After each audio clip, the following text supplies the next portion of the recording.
Hello, everyone. I was just thinking about this today because the other day I posted a comment saying that the new 2023 models from Harley Davidson, well, I didn't see personally much of a difference. I even watched the presentation that they did. It's a bit like the 911. That 911 looks just like this one, looks just like this one, and so on and so on. And I mean, this is the thing about Harley Davidson. When I said they all look the same, and I like Harley Davidson, but I don't know if I want to own one. You always get the comments, especially if you say something negative from the Harley Davidson fanboys, that, oh, that's because you cannot afford a Harley Davidson.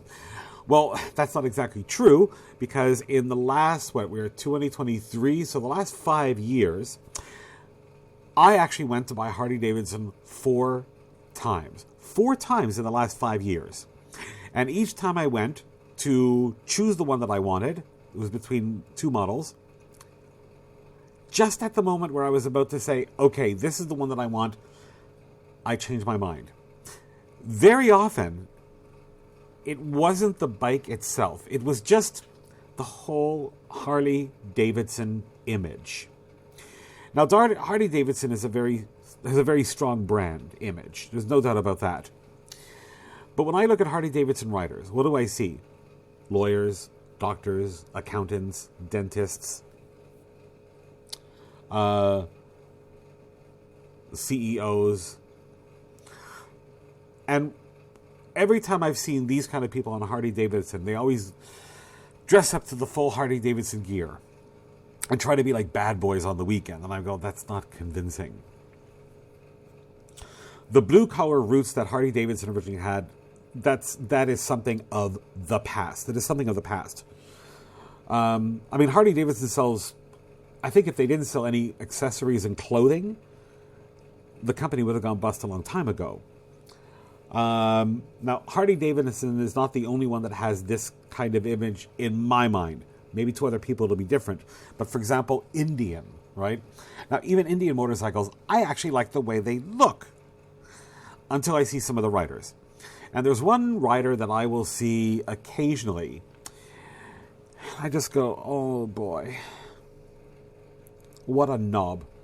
I mean, he has the Indian chief headdress, and the whole bike is a chief, but the whole bike is dressed like something from some Indian reservation. And I'll go, this guy's probably a dentist. I've even come across some of videos that people made of him that are on TikTok and other social media platforms, and I go, no, I don't want to be part of that image.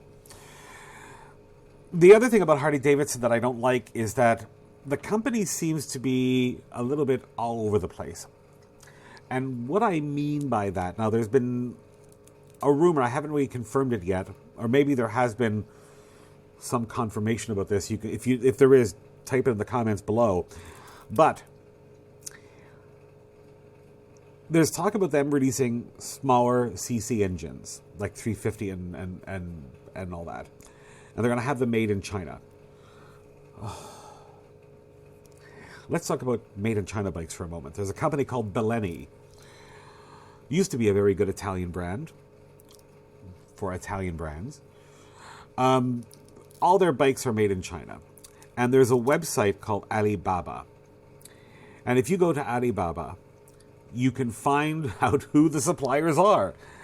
And they're rather cheap if you buy, okay, not each one, but if you buy them like 50 or whatever at a time. And they will put your name and your label on it, whatever you want. And they're getting the bikes made there. Now, these Chinese bikes are not good quality.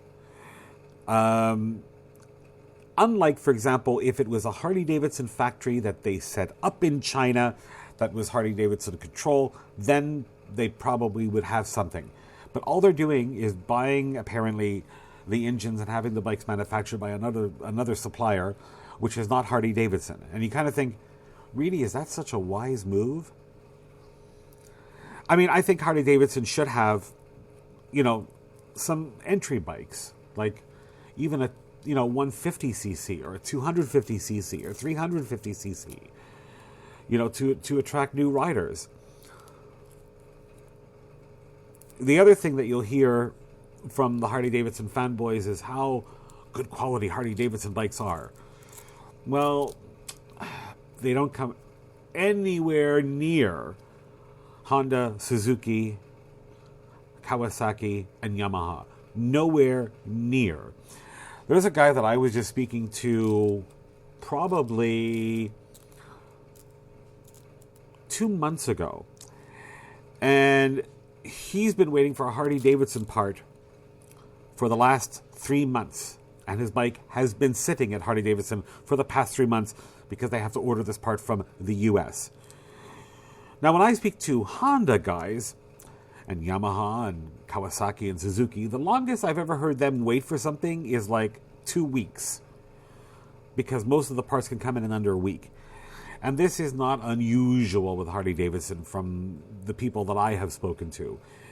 Even Daniel Hayes, who does a really fantastic blog, where right now he's traveling through South America to the Death Road, is bringing a Harley Davidson on the trip. And I remember one of his past videos, I think from last year or the year before, he was at the Geelong Harley Davidson in Australia, and both of them were saying, yeah, it takes a long time sometimes to get parts. To me, that's not a good thing. Now, I'd like to see Harley Davidson survive, but I want to see them turn into a modern company. One day, I think I will get a Harley Davidson, but I'm only going to get a Harley Davidson when they stop making typewriters and move into the digital age. That's the only time I will ever buy a Harley Davidson.